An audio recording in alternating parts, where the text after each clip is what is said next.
What's going on, everybody? I'm your host, the Carolina Collector. Before I begin, I want to say thank you to each and every single one of you for continuing to make this channel possible. The channel has grown over the past several days. Thank you to all my new subscribers. I really appreciate it. If you like what you see and you enjoy the content, in particular if you're new to the channel, do me a huge favor. Subscribe, hit that bell to receive notifications, smash that like button, and comment in the comment section below.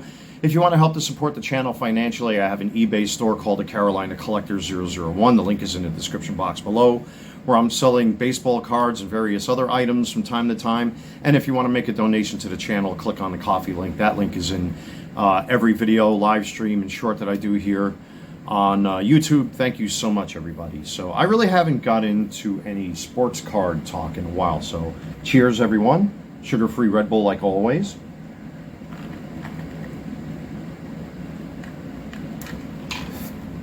But I know many of you are always asking, in particular in my live streams, how's my eBay store doing? I did make another sale of a Topps Chrome Black card, and I currently have 2 auctions that receive bids that should sell. However, being that over 700 items are listed over at my eBay store, a huge majority, I would say almost 98 to 99% of my eBay store are low-end baseball cards. And we are still in August. It's still the summertime. September is right around the corner. You know, we're heading towards the postseason at this point. And I am still having difficulties selling off these low-end baseball cards. Now, one observation I've made, it's the obvious one. If they're not parallels, autographs, relics, or any combination of the 3, selling baseball cards is very tough. Well, actually, I think that goes ubiquitously for any other sports cards, basketball, football, you name it. But on the low end of the spectrum, unfortunately, I've seen a very significant slowdown at my eBay store, and which has prompted me to do a few things. As you know, I talked about this in previous videos now, where I'm using the 2% promotional thing that they have on YouTube to further boost my listings, to get more eyes over at my eBay store, which clearly I have been getting more traffic to my eBay store, and gradually I've been getting sales, but not like what you would think. I've been selling off other stuff like jerseys, clothing, all that kind of stuff. There was less lethal and paintball stuff that I had. I sold off a Karmatech Nemesis barrel recently. I've sold, soccer jerseys, Bayern Munich jerseys. I have a New York Yankees one listed up there at my eBay store at the time of this video. I will be listing another one sometime today, hopefully.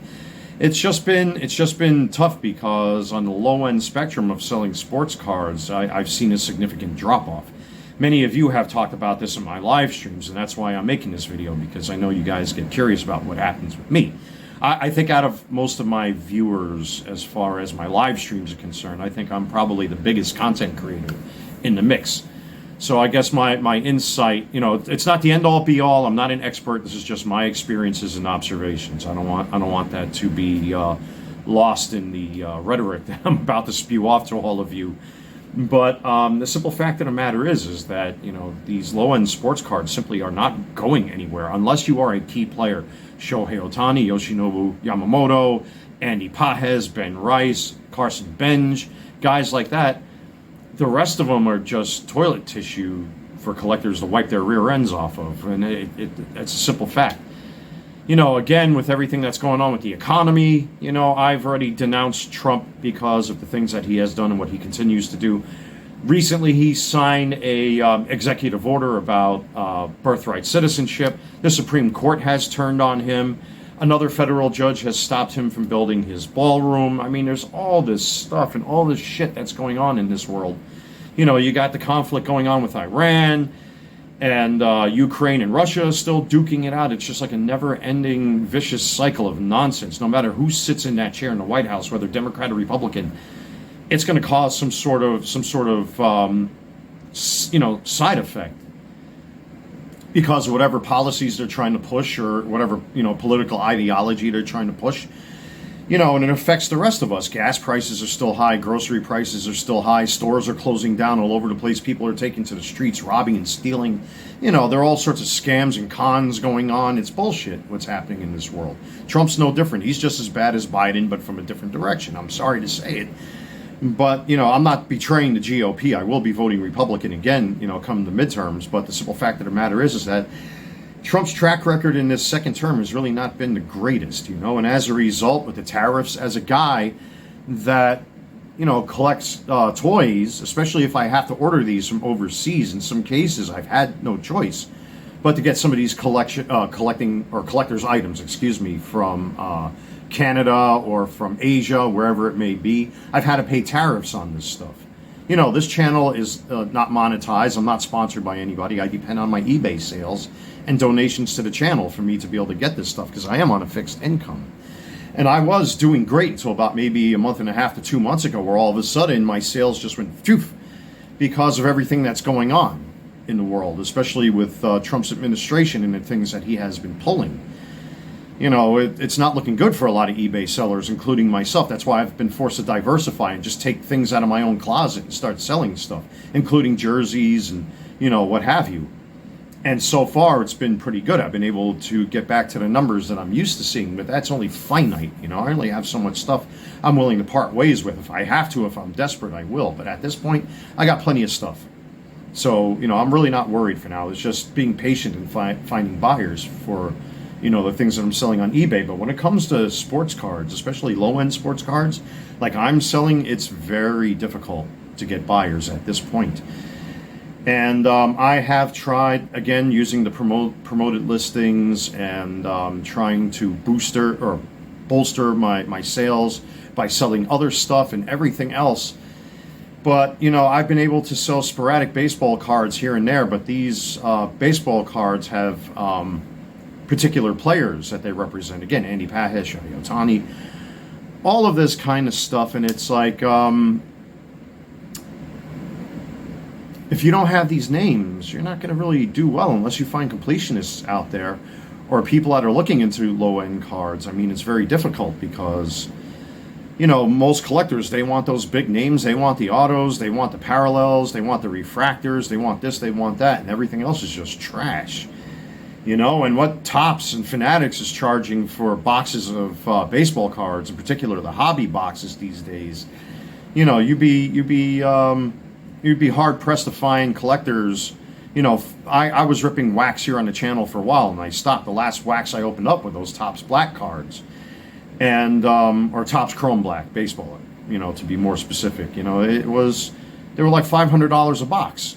And I bought how many of them? 3 of them. That's $1,500. That's a lot of money, man. And if you're not getting any good pulls out of them things, you're in a hole. You're in the tank.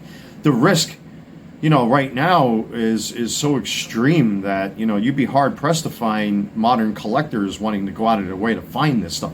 Unless you're a professional ripper. Again, guys like Striker Breaks and Western New York cards and stuff like that who've turned it into a professional business. They have the resources to rip open these boxes and churn a profit so that they can keep going. Small potatoes guy like me, unfortunately, doesn't have that luxury. That's why I stopped ripping wax like the way I did last year.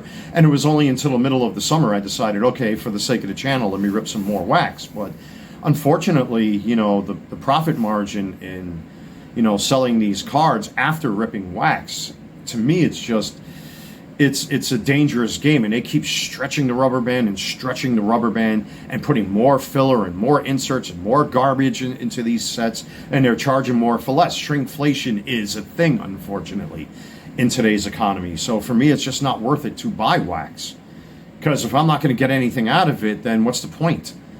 I've had no choice, and that's why I decided to start diversifying my eBay store, and so far that's what's helped to keep me above water for now.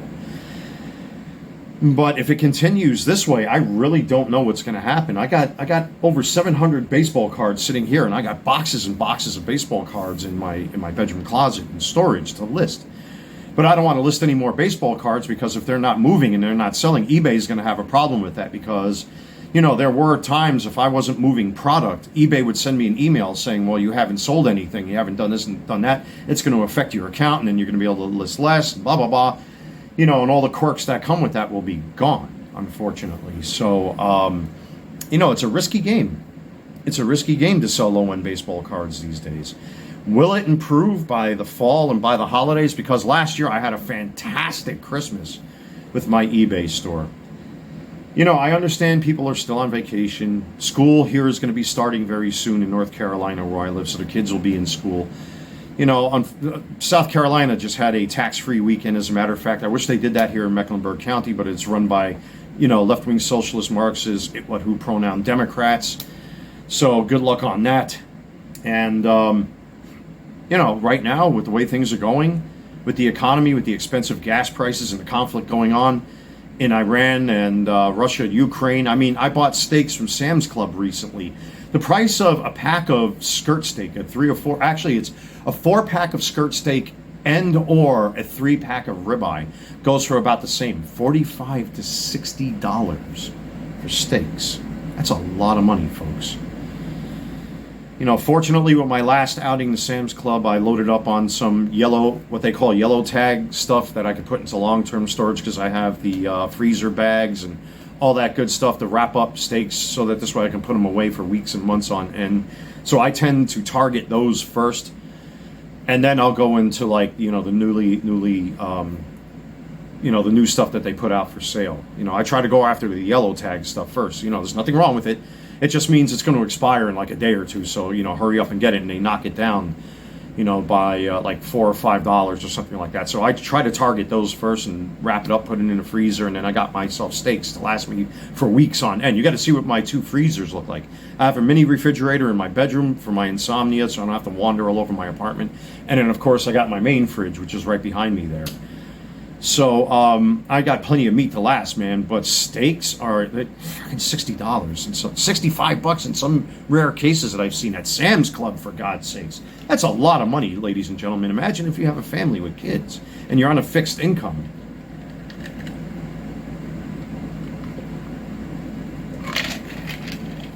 It's terrifying that we are all. I don't care if you're on the left or the right. I don't care if you're Democrat, Republican, socialist, conservative, any of that shit, man. This economy is just in the tank. And I think eBay is a good reflection of where the economy is, because if people aren't spending disposable income, eBay sellers are in serious trouble. And if you are a niche seller, technically I am a niche seller selling low-end sports cards, or, in some cases, some mid-range and high-end baseball cards, you're going to be in trouble. So you have to break your own cycle and try to figure out ways to garner sales. I promote my eBay store pretty hard here on YouTube. And many of you have been or are still customers of mine, and I am grateful for that, and I really appreciate it. But the reality is, I'm just like the rest of you. I'm not just an eBay seller. I am a consumer.